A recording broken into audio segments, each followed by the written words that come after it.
Sato Chen duo. I'm Naomi Sato, this is my daughter, Aisha Sato Chen, and we would like to perform the third movement of Vivaldi's A minor concerto.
He's in a good place right now.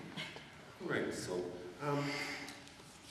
performers, you never know what you're going to get when you come to Oakville. Wasn't that a fine performance of Vivaldi's Concerto in A minor? I just love the duet that you put together. Are you a professional? You know, Suzuki did not think of himself as a professional violinist. I think he called himself a professional listener. You know, he would get up at 4 o'clock in the morning and listen to graduation recordings from the students that sent him recordings of their book 1 and 2 graduation, and book 3 and 4 all the way up to 10. He listened to them personally and he made comments. And it's interesting that even though he did not have a video, he could tell if they were doing all the bowings. Well, I think every teacher should have that fun for 2 violins collection, because it allows us to make chamber music out of just about everything in our literature. Parents, do you know how much those duet books cost? There's 3 of them. They cost $25 each. And that's another good reason why you should pay music teachers very well, is to make sure that they can afford to have the music to do a wonderful job of teaching, or, you know, have a library. So, Sato, you were the performer of the solo part, weren't you? Sato, may I ask you, how old are you? 6. Well, that's pretty amazing that somebody can learn to play at that level by age 6. I guess the answer is to start early. Start early.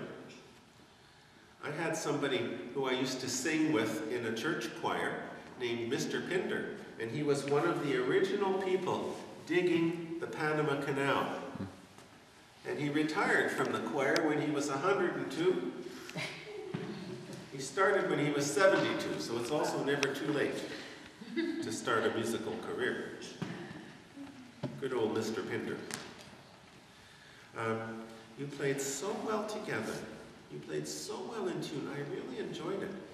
And Mother, I would make a comment to you, and that's that when you're playing down on the low strings, you might as well give her even more support, because you could not overwhelm her if you tried. She's playing away on the E string, and glory to God in the highest, you know?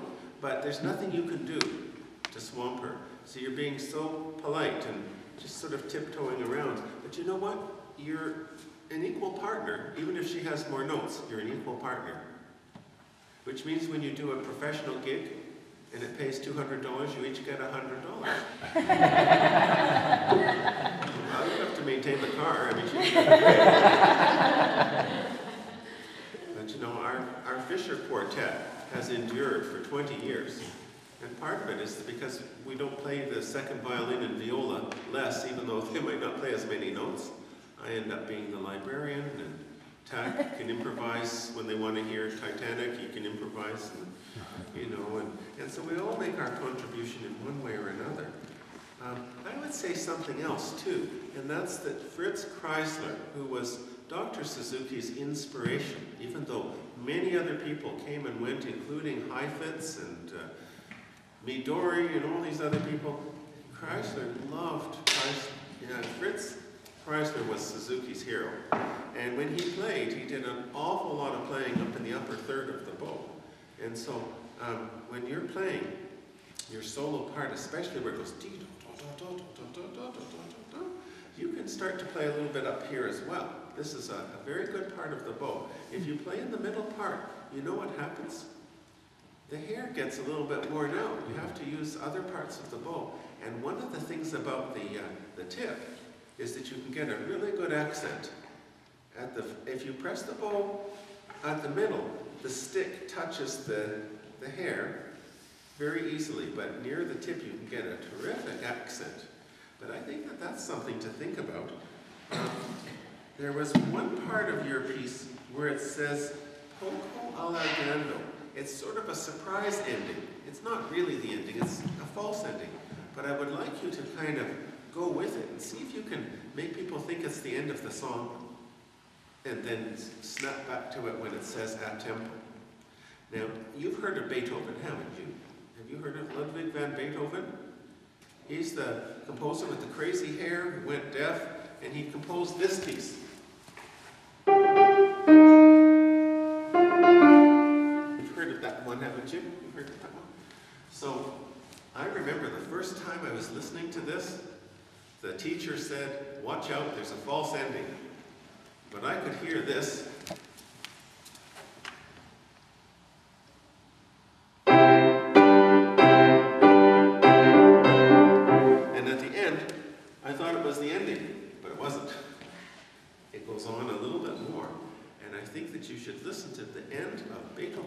this symphony to hear this amazing ending.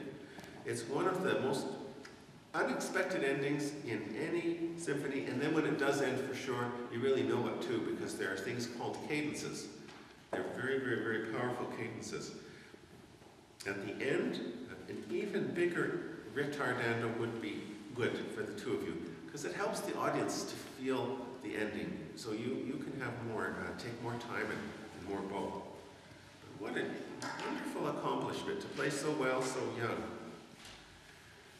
Now, I have never told this to a festival audience before, but you know, I did not get a chance to play an instrument until I was 13. It was almost too late when I got it. Now, I made up for time quickly because I was passionate about it. Are you passionate about things? Is there stuff you care about?